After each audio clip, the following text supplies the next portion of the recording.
Okay.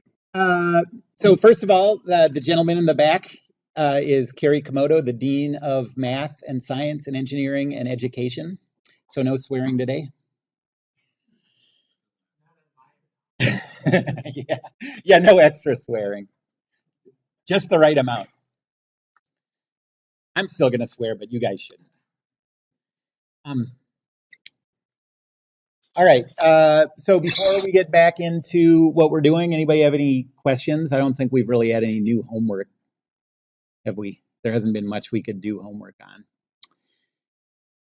Um, okay. Well, what we're getting back to is um, so we're going back to this long process of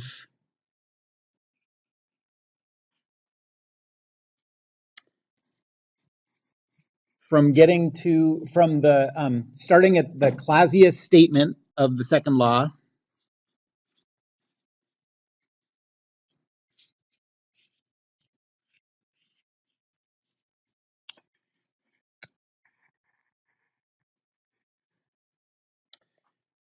um, to the entropy statement of the second law.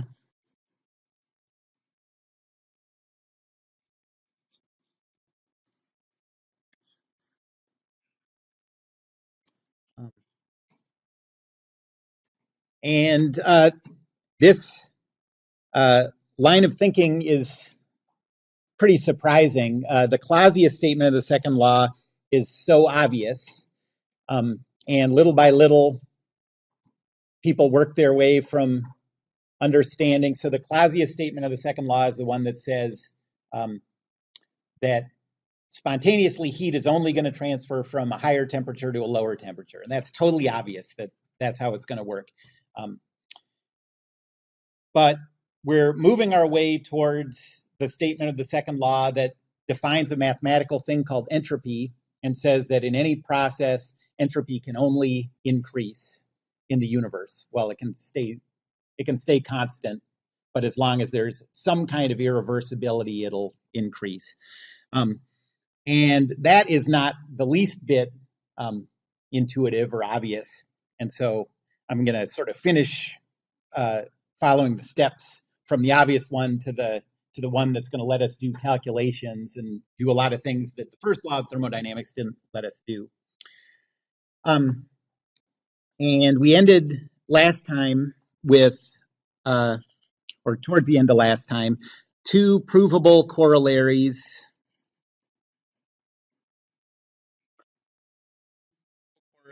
of the Kelvin-Planck statement of the second law.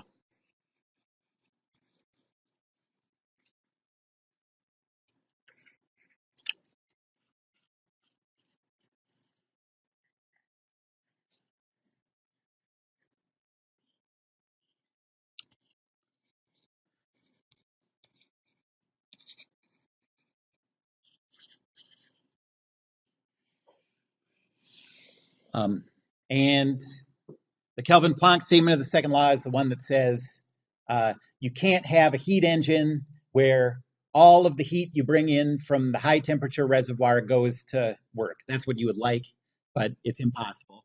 And then we had a mathematical version of that too that we're going to use today. But here are the two corollaries. The first one is that all reversible power cycles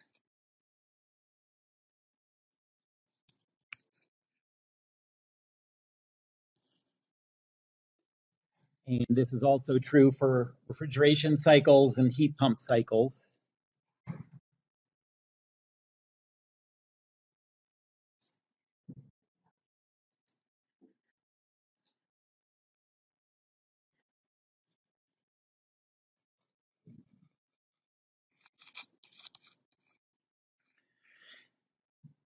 Have the same performance. And we're defining performance in terms of those three equations I gave you, the efficiency for a power cycle, and the performance coefficients of refrigeration cycles and heat pump cycles. These have the same performance. That's surprising. But once you know that this is true, the second one isn't too surprising, and that's that any power cycles, refrigeration cycles, heat pump cycles that do have irreversibilities are going to have lower performance. That seems pretty obvious once you see the first one.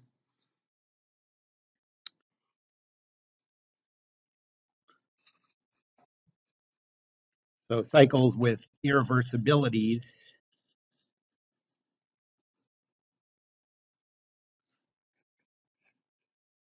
lower performance.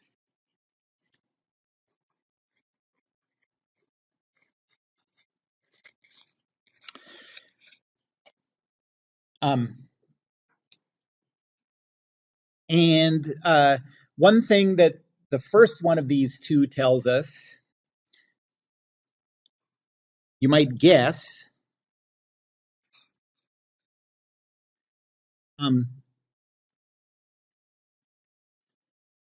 that performance of reversible cycles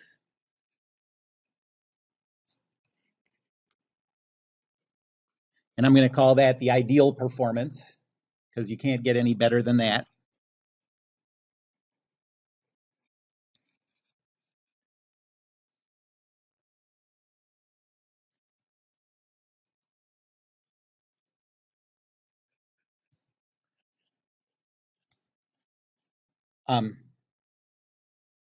Depends only on the temperatures of the reservoirs.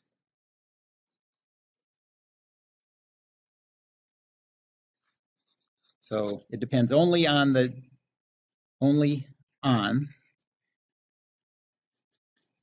temperature of the two reservoirs.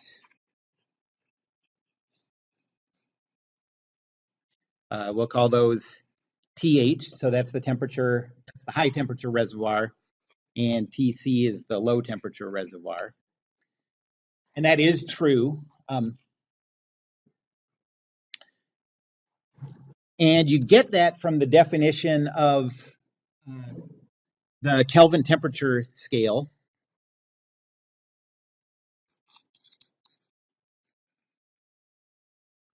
And the definition of the Kelvin temperature scale is in terms of the relationship between the temperatures of the reservoirs of a power cycle and the heat transfer from the two reservoirs into the system. Kelvin temperature scale.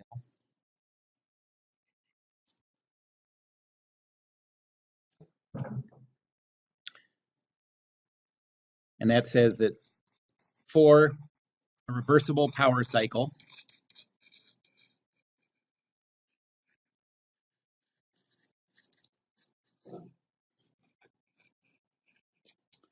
the ratio of the heat that's lost in the exhaust, so QC, divided by the heat that's gained at the boiler, QH, is equal to the ratio of the low temperature reservoir over the high temperature reservoir.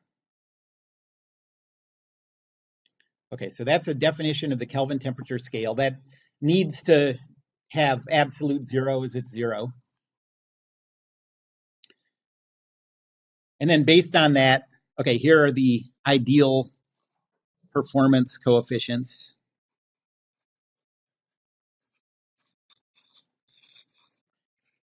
And these are for reversible cycles.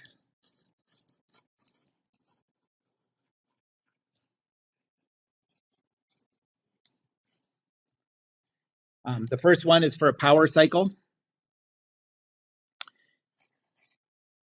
And the efficiency of a power cycle, the Greek letter eta, is the final form that I put it in was 1 minus the heat that's lost in the exhaust divided by the heat gained at the boiler.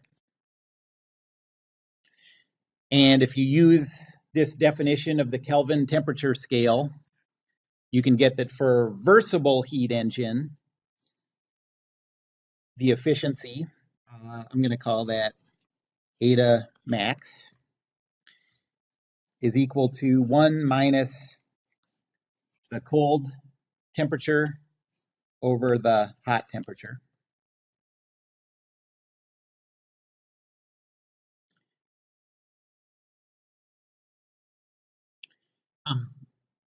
What about the units of this? Because what are those Qs? Like, what are the units of Q? Energy, and the units of temperature is Kelvin.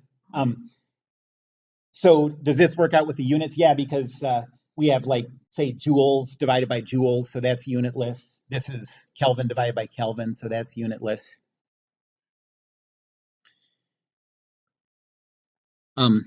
The second one for refrigeration cycle, the performance coefficient beta is equal to, anyone remember what this is? Just this, the one for regular.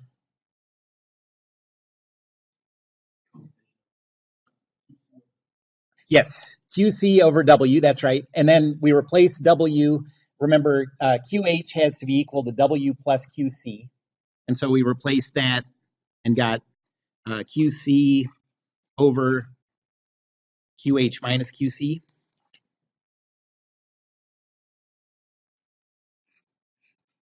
And so what would you guess beta max is for a reversible refrigeration cycle?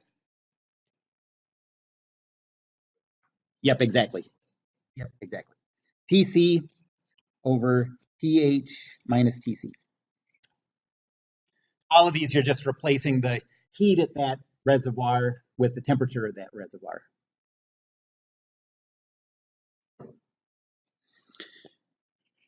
And then the third one for the heat pump cycle, that is the Greek letter gamma. And that's equal to, what's that one equal to? QH. Yep, QH over work, and then that turns into QH over the quantity QH minus QC. And so then the maximum performance of a heat pump cycle for an internally reversible heat pump cycle, what do you get here? Exactly. Yep, TH over TH minus TC. Okay, so, I mean, I'm not saying these are the greatest equations, but they're the first equations we've had in like 2 days, so let's do some problems. Anybody have any questions about this? So what we know is that for any real life power cycle, refrigeration cycle, or heat pump cycle, if we calculate the performance using these coefficients, it has to give us a lower value than these values for an ideal cycle, for a reversible power cycle or refrigeration cycle. Okay, so first, let's say that we have a power cycle.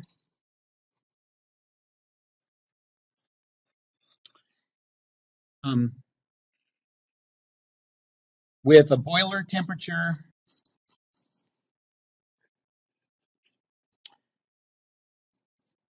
TH of 500 Kelvin.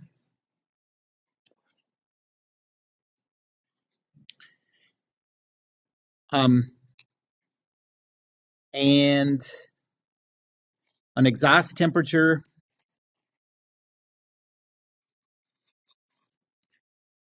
TC of 300 Kelvin.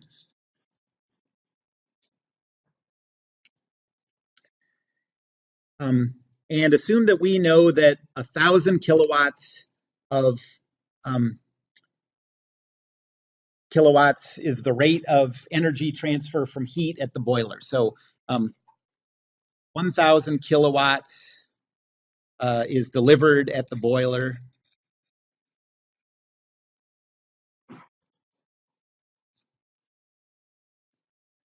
And the question is it possible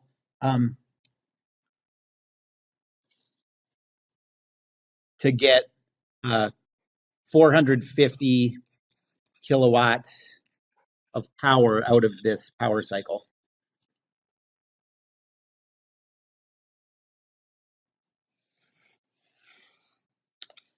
Well, we have the temperature at the boiler and at the condenser, so we can calculate the ideal efficiency, and then hopefully we can manipulate stuff to calculate the efficiency of the actual engine and compare.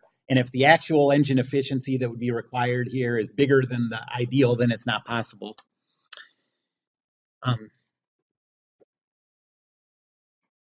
So the efficiency for reversible power cycle would be 1 minus the cold temperature over the hot temperature.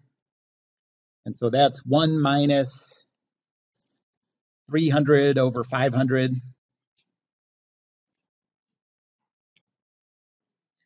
And so that's 0.40.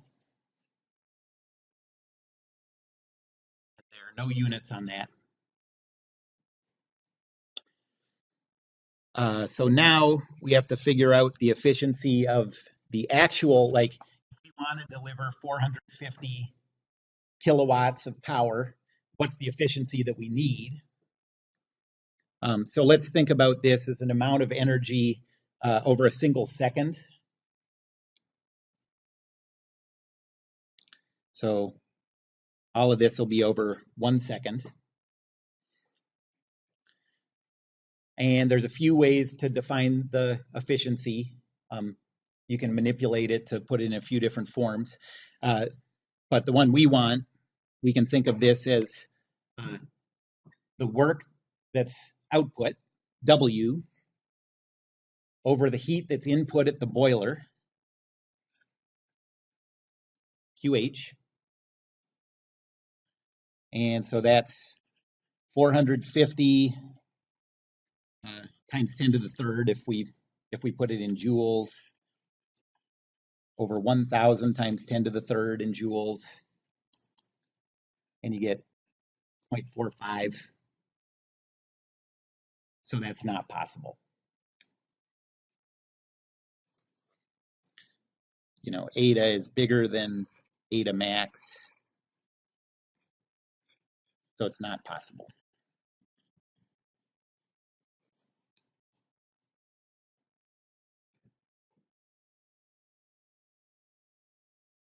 Yes.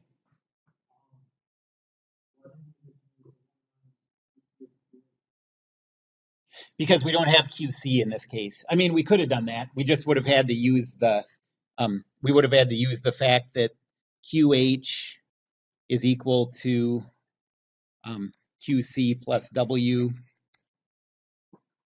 Then we could have, based on the fact that we know W and QH, we could have calculated QC. But what we had directly was W and QH, so I just used the form, that we already had everything for. Any other questions?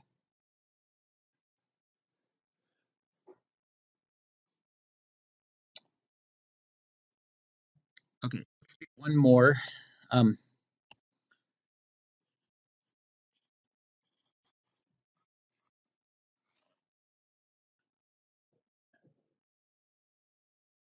And this time, let's say that we're dealing with a freezer.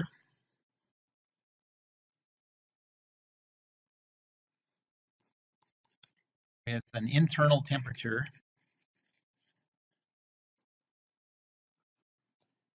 of -5 degrees Celsius. And outside the freezer, so let's say this freezer is out in the yard in the winter. So the outside air temperature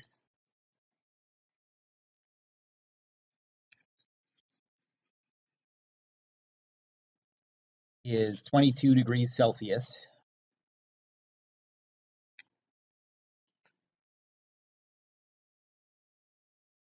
And let's say that we know that the heat transfer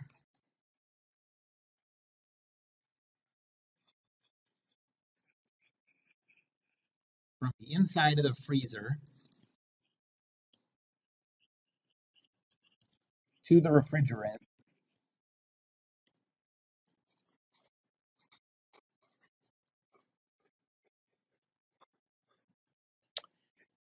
is 8,000 kilojoules per hour.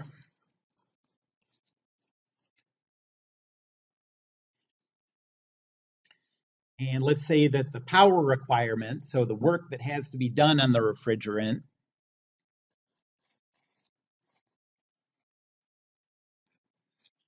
is 3,200 kilojoules per hour.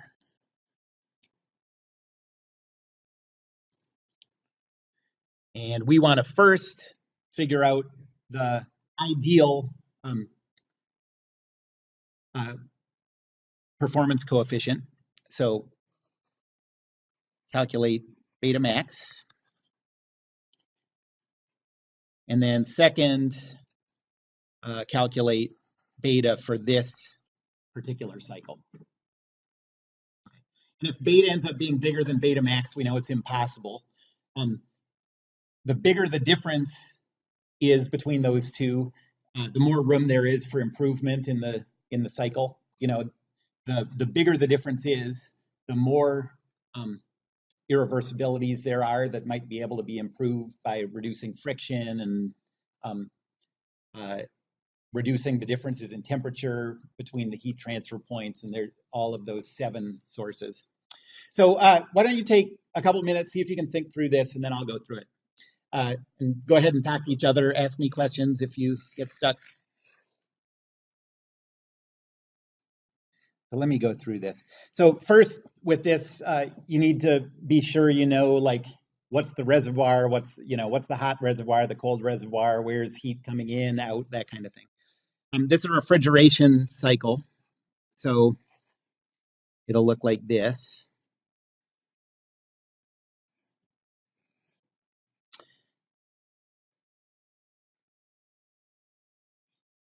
So up above is the hot reservoir. That's the outside. You know, not very hot in this case, but that's the one that's 22 degrees Celsius. And for these calculations, we need everything to be in Kelvin. So 22 degrees Celsius is 295 Kelvin.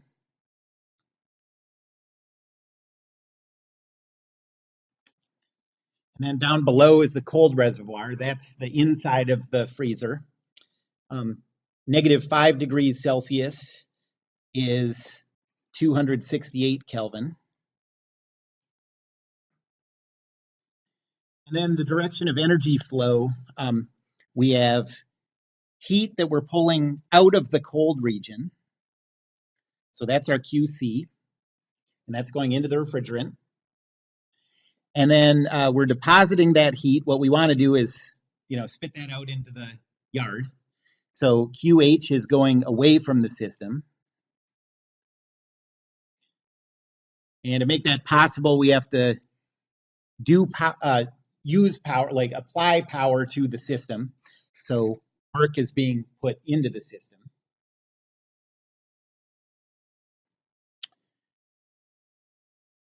Okay, so first, the ideal, the maximum value of beta, is the cold temperature, 268, divided by the quantity high temperature minus cold temperature. And you get a value of 9.93.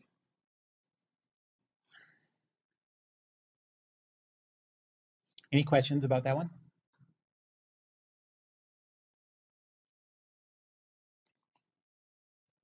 And yes.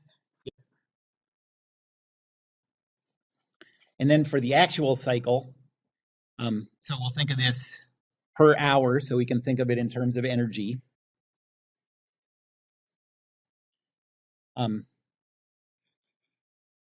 So the coefficient of performance is, we know that it's equal to, so what we want is a high amount of energy pulled out of the cold reservoir. So we want QC on top. And what we don't want to use much of is work, so W's on the bottom. And those are the 2 values that were given, so we can just use that sort of original form. So beta is equal to QC over W. QC is 8,000. I'll just leave it in kilojoules. The work is 3,200. So the performance coefficient is 2.5.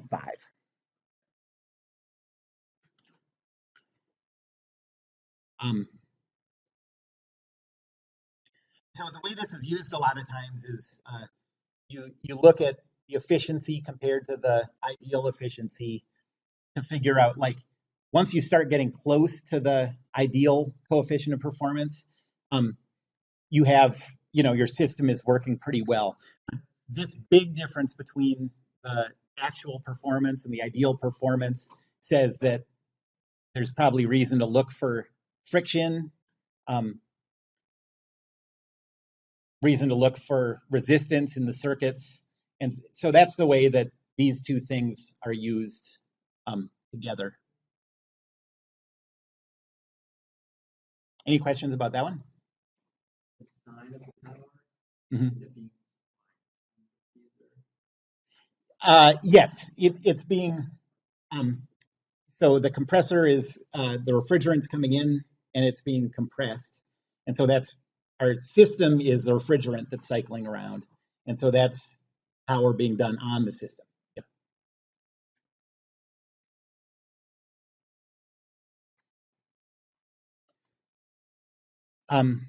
One thing that all of these equations for ideal performance tell us is, so now you can see, like, totally independent of how good your system is for delivering power or refrigeration or heat pump, I can tell you, like, these ideal equations tell you something about what you really want if you got to totally choose the difference between your temperatures of your two reservoirs. So, like, for example, look at the power cycle up here. I said that even a reversible power cycle can't get perfect efficiency. That's sort of the idea of this. But you can see that if, as you get your temperature of your condenser closer and closer to absolute zero, that ideal efficiency goes, approaches one, approaches perfect. Also, if you can get this high temperature reservoir blasting hot, the ratio of the cold to the hot, the bigger it is, the closer your ideal efficiency is to one. So it has nothing to do with the way that you do your power cycle. What you really want is a big difference between the high temperature region and the low temperature region for a large possible efficiency. That's why you never, nobody ever runs you might have the thought, like, well, what if you made a power cycle like all winter? The inside of my house is 70 degrees and outside of the house is 20 degrees or whatever. And I'm holding up that temperature difference all the time anyways. I might as well use that as a, get some power out of it, set up like a power cycle that delivers energy out of that. But what this says is, no matter how good your power cycle is that you set up, how little friction it has, and things like that, if you're talking about a difference in temperature of, well, so on top then you'd have like 290 Kelvin. On the bottom you'd have 340 Kelvin. That's not a very big, that's not a very big ratio of hot to cold. And so no matter what you do, it's a pretty insignificant amount of power that you could get out of that system. You know what I mean? That's why, so, like, power plants use things like, nuclear fission to create super, super hot boiler temperatures so that they can get that ratio big.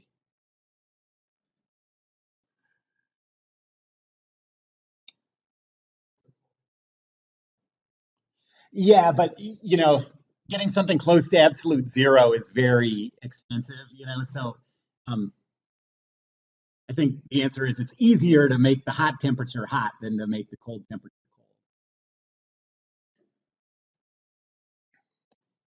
cold. Okay, so now we're in the last step of this process. Um, so the last big step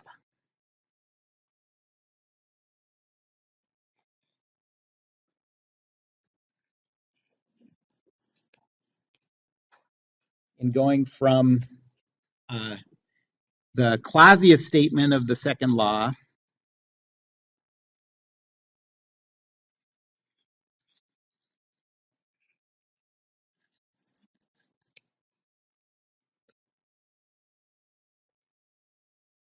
to the entropy statement of the second law.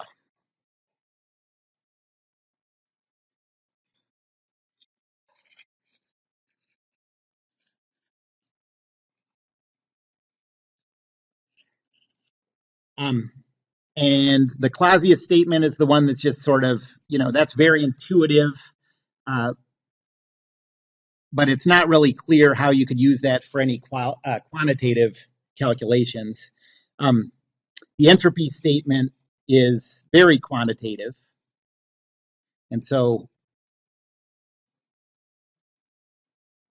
what we're doing is moving in a direction that makes it possible for us to do calculations from the one that's sort of obvious, but not clear how any calculations would come out of it.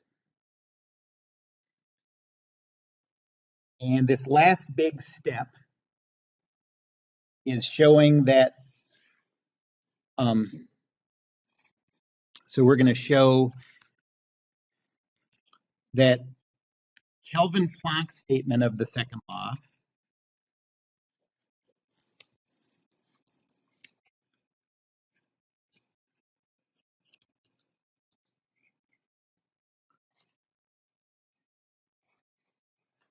implies or requires what's called the Clausius inequality. And this is a little, so be careful about this. So there's a Clausius statement and a Clausius inequality. The Clausius statement is that intuitive form of the second law. The Clausius inequality is the stepping stone to where the calculation for entropy comes from.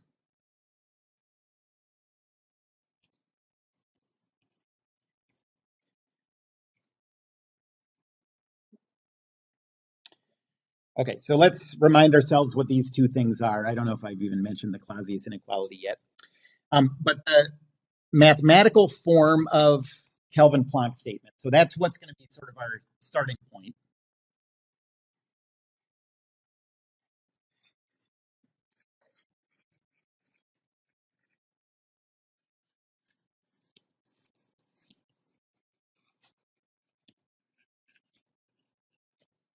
Um, and that says if you have, so any cycle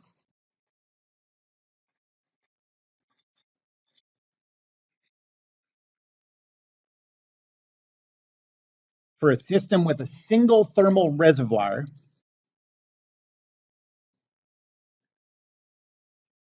so with just one thermal reservoir,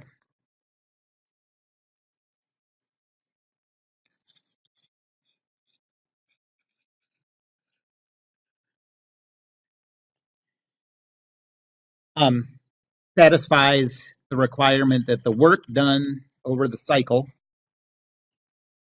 is less than or equal to zero. Okay, that's the work done by the system. Uh, so you can do work on the system and it can work, but you can't have the system do work on the surroundings. And anyone remember when do you have the equality? So this is so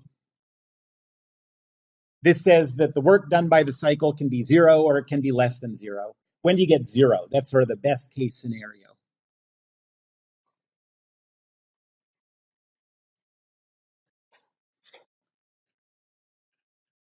That's if your cycle is reversible. So basically, like, you can require no work to be done on the system as long as there's no friction, no electrical resistance, no chemical reactions, all that stuff.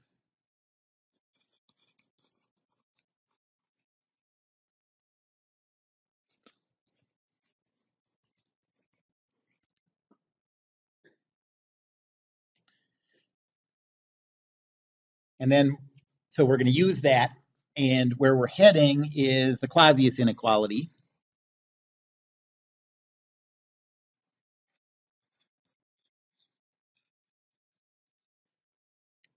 And the Clausius inequality says for any cycle,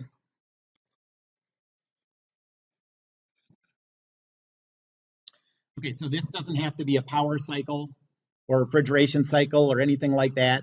It doesn't have to have any specified reservoirs or anything. This can be like a refrigeration cycle. It can be a rock that stays the same temperature, anything, you know.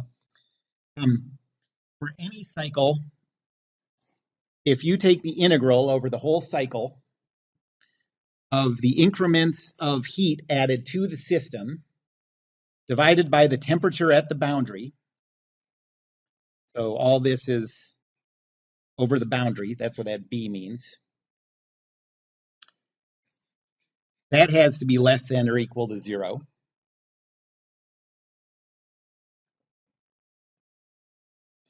By the way,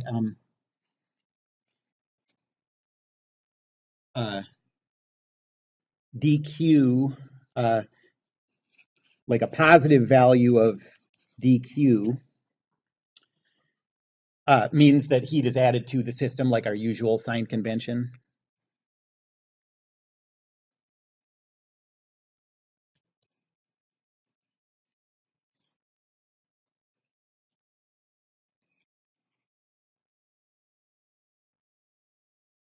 Okay, and for this one, so this is an inequality.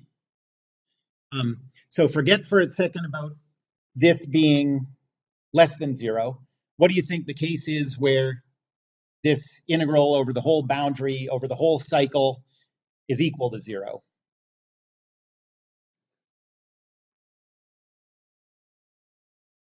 Well, since we're starting, like our starting point, the thing we're using is this mathematical form of the Kelvin-Planck statement. It sure would be, like, looking ahead to having to do a proof, it sure would be nice if that inequality corresponded to the inequality in the Kelvin-Planck statement. You know what I mean? And it does. And that relationship is in the Kelvin-Planck statement is where the relationship comes from here.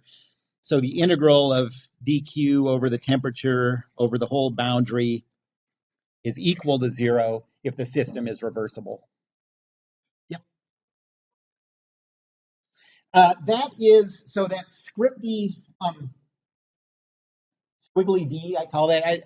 That's not a Greek letter, it's just a squiggly looking D. Like in the song Rockin' Robin, you know? Squiggly, squiggly D, squiggly D.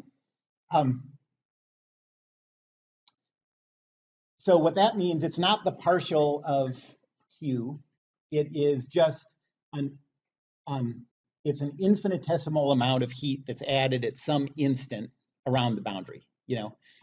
Since it's just at an instant, it's infinitesimal. And you give it the squiggly one instead of the straight one because Q is not a, it's not a property. It represents a process. So you want to make a distinction between that and an increment of energy. Okay, so this integral is equal to 0 for a reversible system.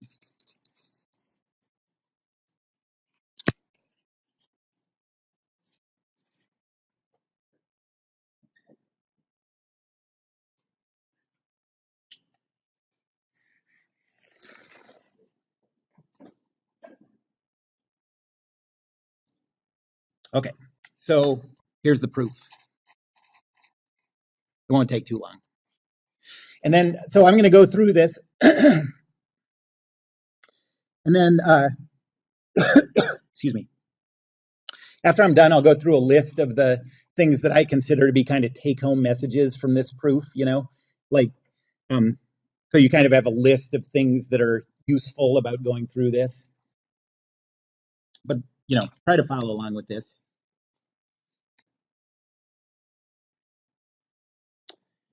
All right, so our proof. So here's the system that we're going to be dealing with, or it's not going to be the system the whole time, but this is like the setup that we're going to imagine.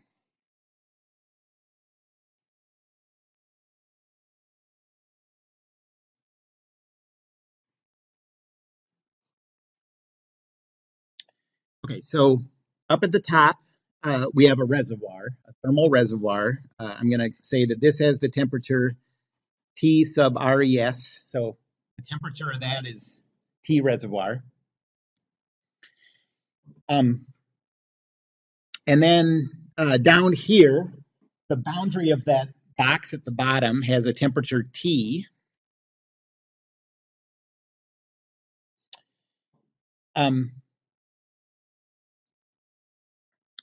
And all of this from here to here is a reversible power cycle. So it's going to have all of the qualities that we know a reversible power cycle will have, and we can use those equations.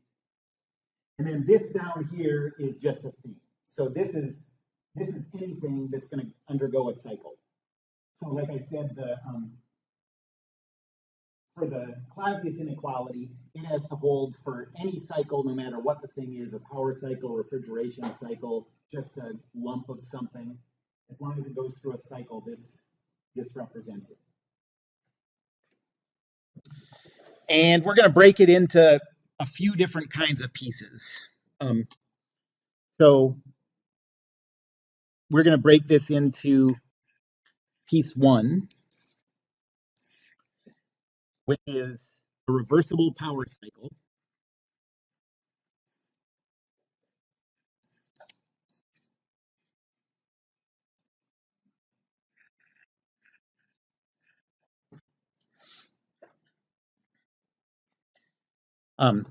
And so that has the high temperature reservoir,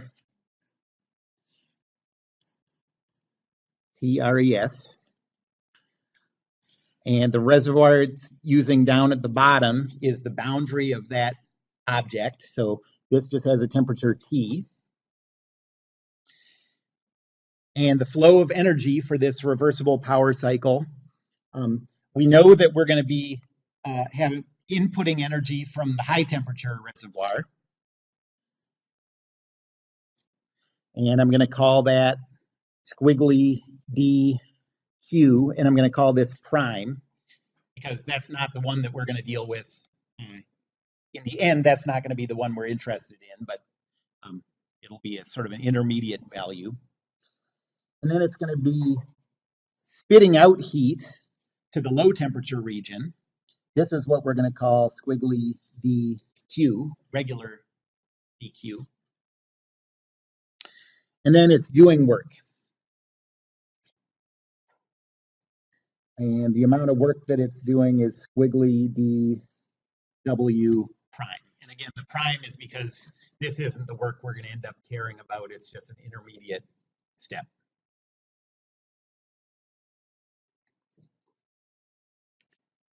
Okay, that's breaking it up into, you can break this up in a lot of ways. That's piece 1.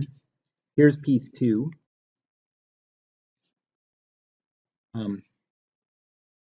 So piece 2 is any cycle.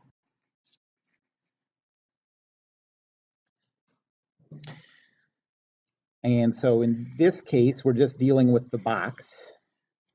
And this box includes the boundary with the temperature T.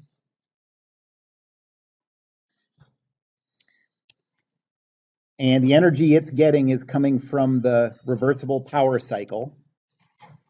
So this is delta Q. And then it can do work or have work done on it. So we'll call this squiggly dW.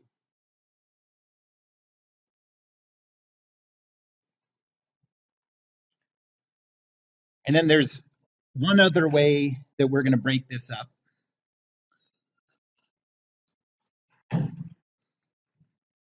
So piece 3 is going to be, it's going to lump everything together except that high temperature reservoir.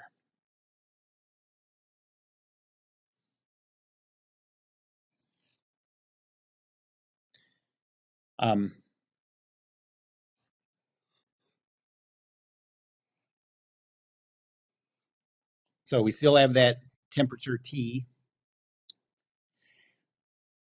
And we have to think about what this is going to, how this is going to relate to the environment.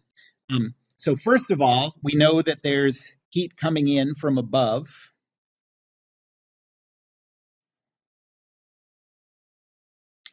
And this is what we're calling dq prime. And we know that it's doing work on the surroundings. That's dw prime.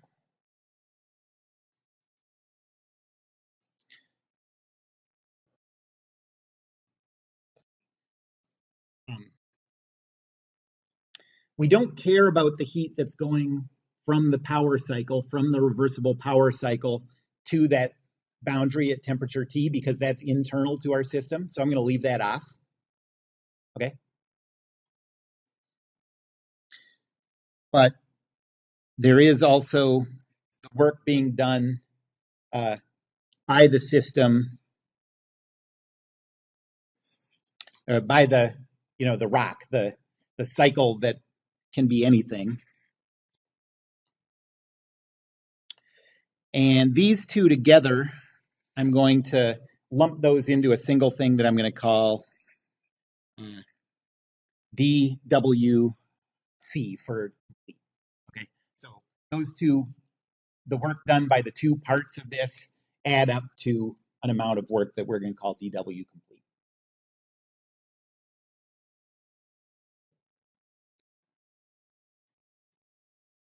Okay, so that's all the setup for the proof, kind of. Now, the proof is going to be fast. It's just going to be 3 steps, I think. 2 steps. But it's going to use the ideas from this. Okay, so step 1.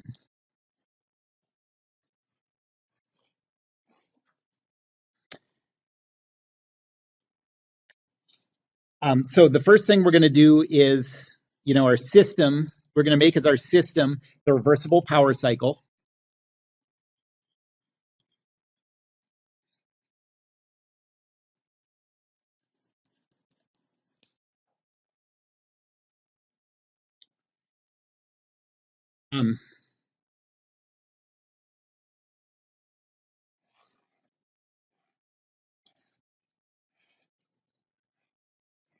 So here is the temperature T reservoir. Here's the temperature T. I already drew this picture, but we have dq prime coming in from temperature reservoir. And we have dq leaving the power cycle, going to the boundary of the object that we ultimately care about. And then we have an amount of work done, dw prime.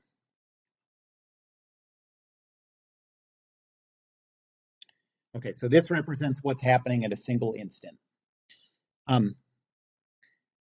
Now, using the Kelvin scale that I brought up at the beginning of the class, Kelvin temperature scale,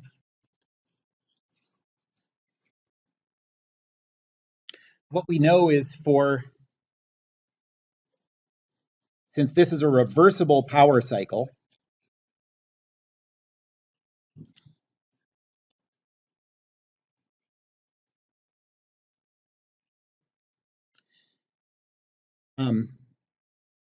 we know that the ratio of delta Q to delta Q prime has to be equal to the ratio of those temperatures.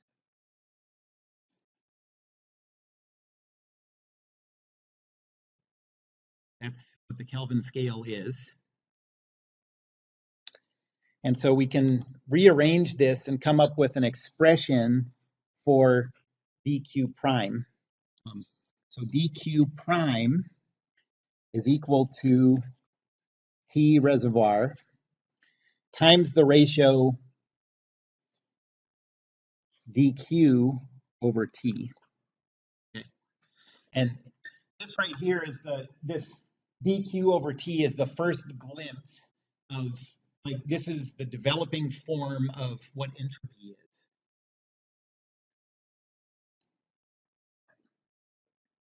Okay, so we'll set this aside. And now we're going to isolate a different thing.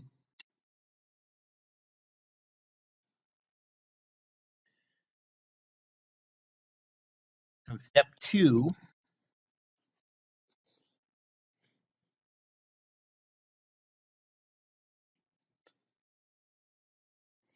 the system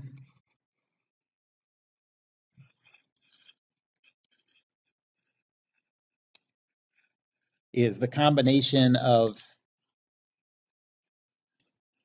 everything except the thermal reservoir.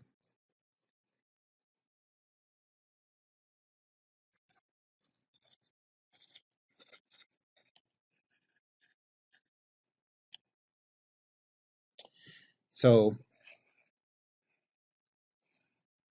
we have this.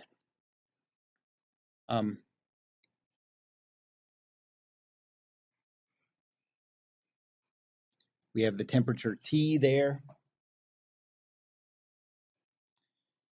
And we have to think about how energy is coming in and going out of this system. Well, we have heat going from the reservoir above into our system. This is our dq prime. We have a new expression for now. I'm going to just skip talking about the heat transferring from the reversible power cycle into that temperature T because that's internal to our system. So that's not changing the energy at all. But we do have work being done by the power cycle. That's dW prime. And we do have this possible work done by the any old cycle, the rock, the thing. And this is dW. And these two together are what we're calling dW complete.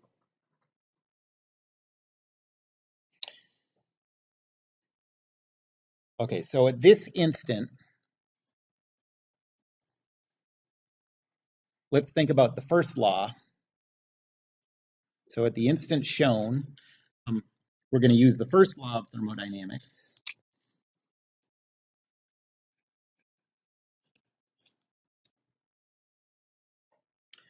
That says that some infinitesimal amount of energy inside the system is equal to the infinitesimal heat that's added to the system. That's dq prime. Minus the infinitesimal amount of work done by the system. That's d work complete.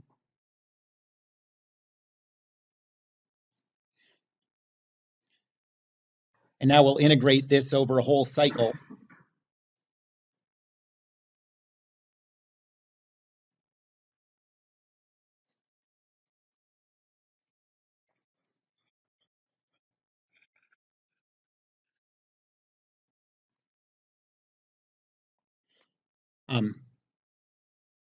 If you integrate dE over a cycle, it's a cycle. So the ending energy is the same as the starting energy. And so this goes away.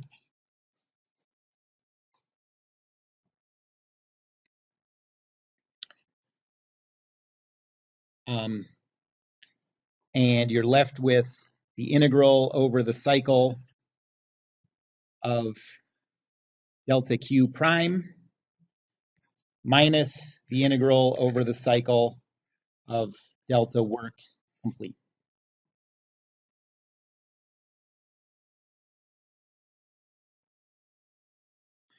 Okay, so I'm going to rearrange this, and if you integrate the work over a whole cycle, you just get the total amount of work that's done. So over here we have the work for the complete thing.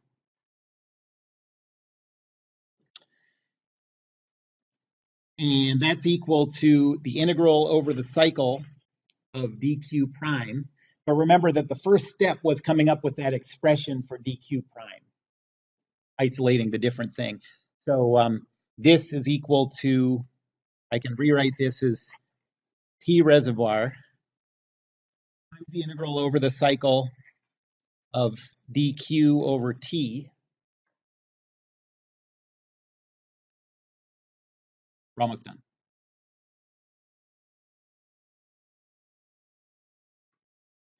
Okay.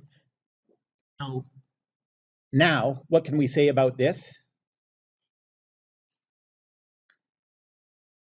What we're isolating in step 2 is a cycle with a single thermal reservoir. So our system in step 2 is a cycle with one thermal reservoir.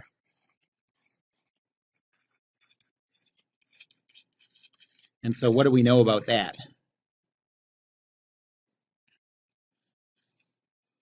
So the mathematical form of the Kelvin-Planck statement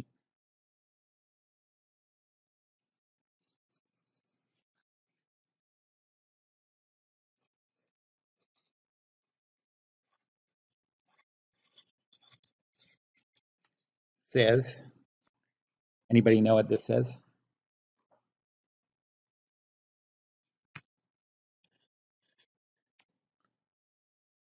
So what's the mathematical form of the Kelvin-Planck statement?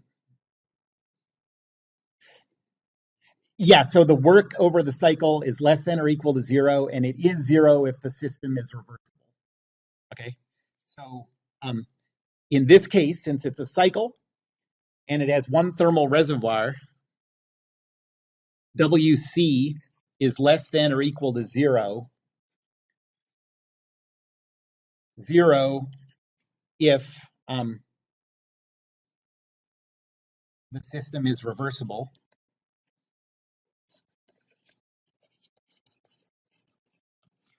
Or if the cycle is reversible, I guess.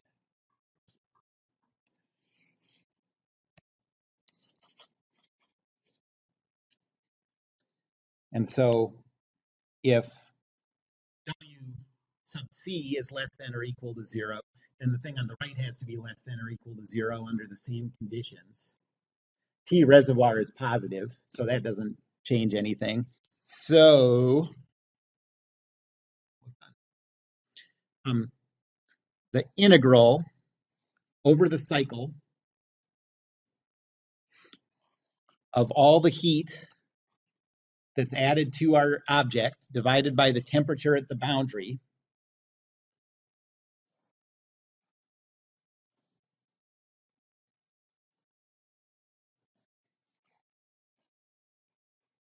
is less than or equal to 0.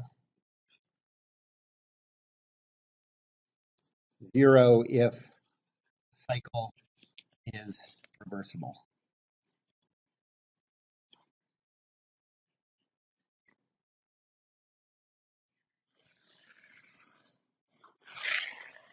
Exclamation point. I know you're excited. Okay, there. That was a lot. Yes. Nope. It's the same as like in physics when you like we do all our calculations with like we assume wheels are frictionless and like pulleys are frictionless and cables don't extend and all that stuff. And we can get good results with that, but there's never anything that's really frictionless. It's almost an exact you know analogy between those two things.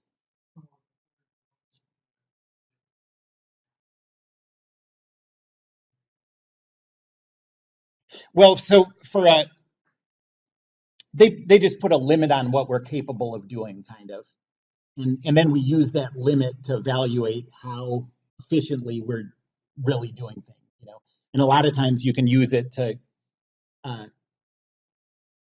to get ideas about what things in what parts of your system you could improve. You could reduce the irreversibilities. Okay, so this is the Clausius inequality.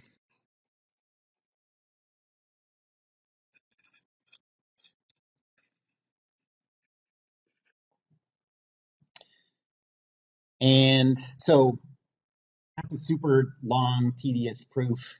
But let me give you a list of 4 things that I think are worth remembering about this. Like the really boil it down to the really important stuff about this proof.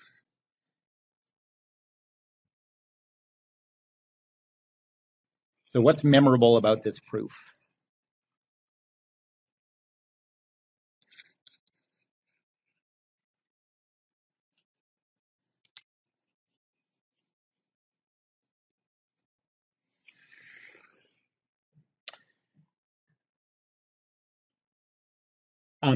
The first one is that uh, the Clausius inequality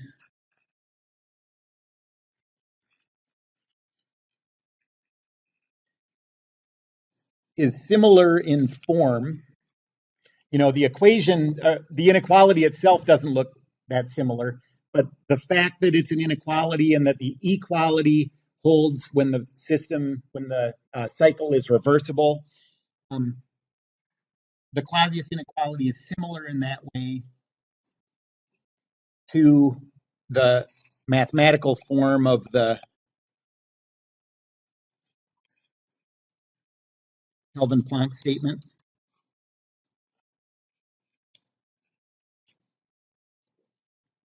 And that's because it uses it directly. That was what we used for the final step of the Clausius inequality. That's because the proof uses a Kelvin-Planck statement directly. So it's not it's not just a coincidence. That's where it comes from. Second,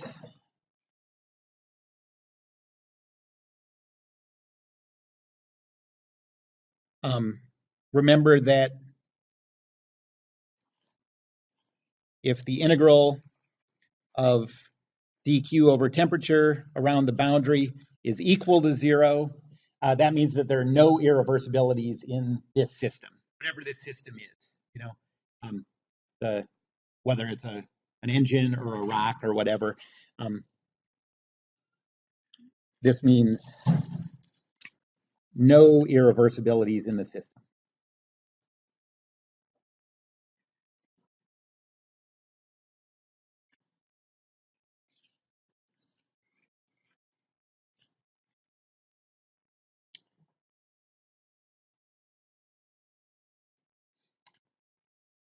Now, maybe this is the most important out of all of them.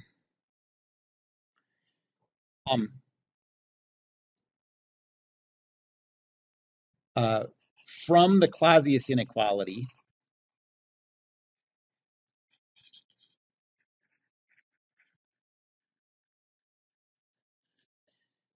comes the definition of entropy.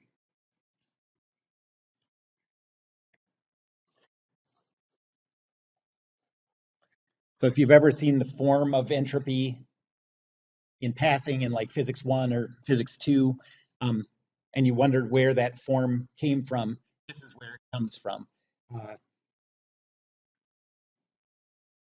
And the definition is the integral from state 1 to state 2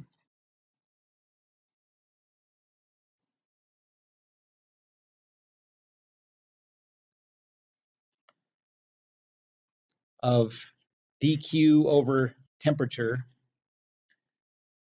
for an internally reversible process.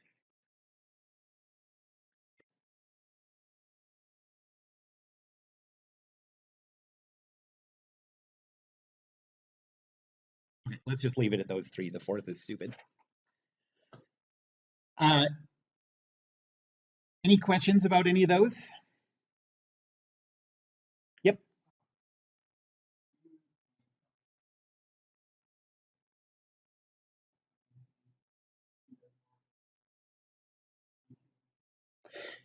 We used,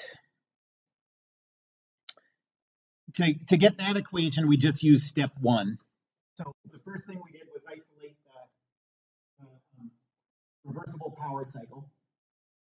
And because of the definition of the Kelvin temperature scale that I sort of mentioned in passing at the beginning of the class, you have this relationship between the heats between the heats and the temperatures. And so I rewrote it in that form. So that's where that came from. And then the only thing we used the Kelvin Planck statement for was at the end when we said the total work has to be less than or equal to 0 because it had one reservoir. Okay, let's do one quick calculation. And after this, we'll be going back to calculations regularly, like a real engineering class. Okay,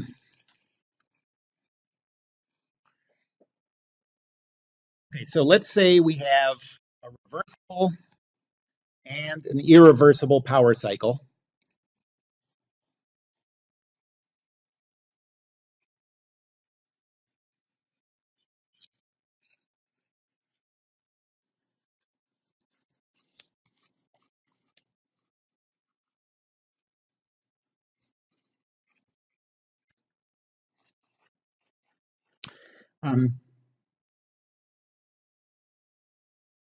And they discharge energy, both of these two cycles discharge an amount of energy QC to a reservoir at a temperature of TC.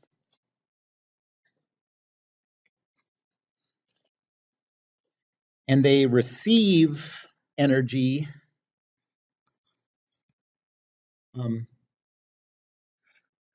QH from a hot reservoir.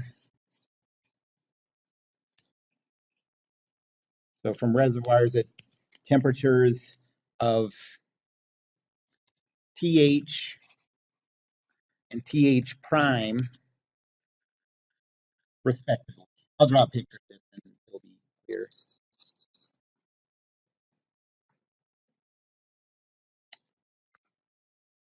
And what we want to do is show that TH prime has to be greater than TH.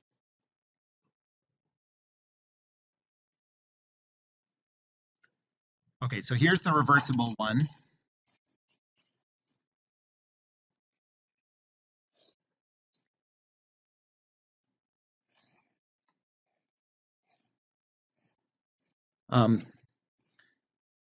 So the reversible one has a temperature TH. That's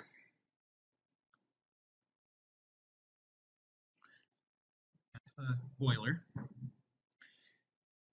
And it has a temperature TC at the bottom.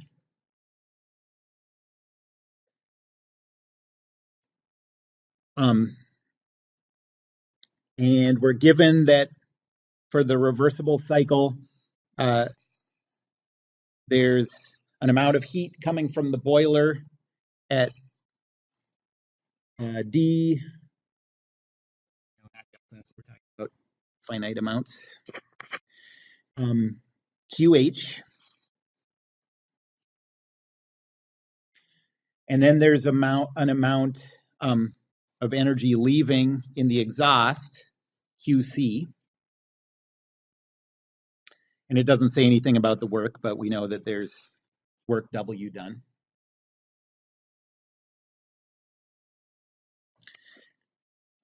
And now the irreversible one.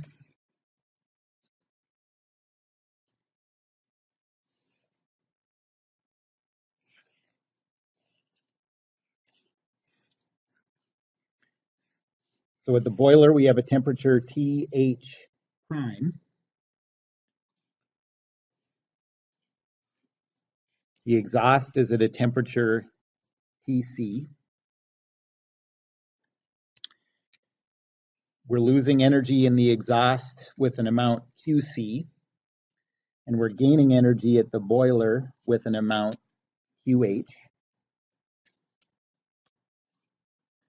And it's doing some amount of work. I'll call this one work 1 and this one, or I'll call this one work R and this one work I. Reversible and irreversible.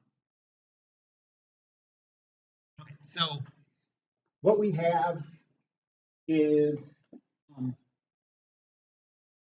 system that's not throwing energy away and a system that is throwing energy, a system that where there's no friction or anything here, and a system where there is friction, current going through a resistor, all this stuff that's throwing extra energy away. Well, if we know that we're we're losing heat in the exhaust at the same rate in both of them and at the same temperatures. And we know we're getting the same amount of heat out of the boiler in both of them, the same amount of energy out of the boiler. Which one of these boilers would you guess would have to have a higher temperature? I mean, if you're going to be throwing away more energy, and you need to start with more energy over here, right? So that makes sense. So now we just have to show that using the idea of Clausius inequality.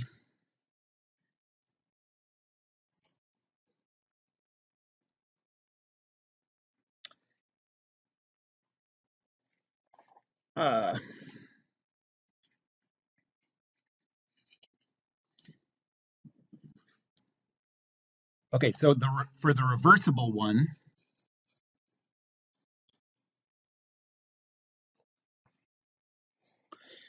we know that, so the Clausius inequality is that integral of dq over temperature. So we just have to add up all the places where heat is transferring across a boundary and divide the amount of heat by the temperature there. So we have heat coming into our system, that's positive Q. So positive QH over TH. I'm just doing that integral right now. And then we have heat leaving our system. So that's going to be negative QC over TC. And then the Clausius inequality, we have this inequality, but this is a reversible system. So for this one, we know it's equal to 0. That's because it's reversible.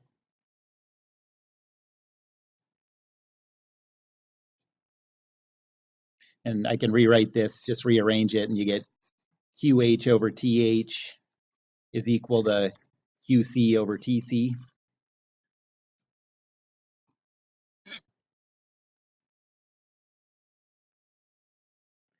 And now let's do it for the irreversible one.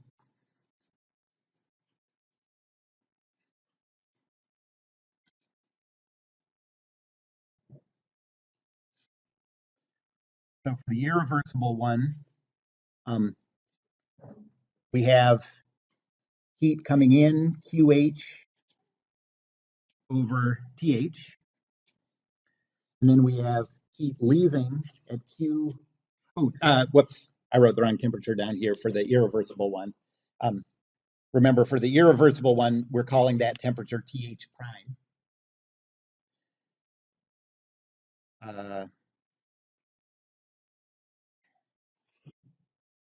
So QH over TH prime. And then we're losing QC over TC. But the difference is this time the Clausius inequality says that this has to be less than 0.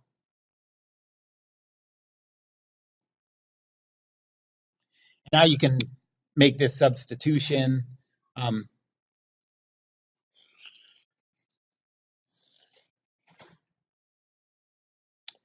So we have QH over TH prime minus QH over TH is less than 0.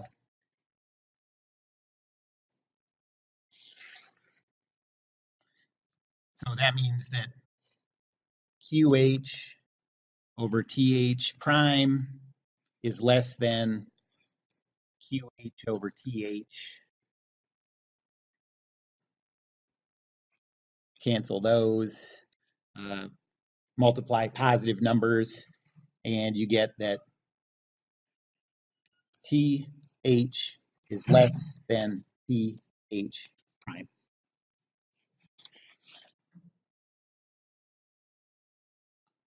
So, finally, we can use this sort of intuitive idea to do calculations.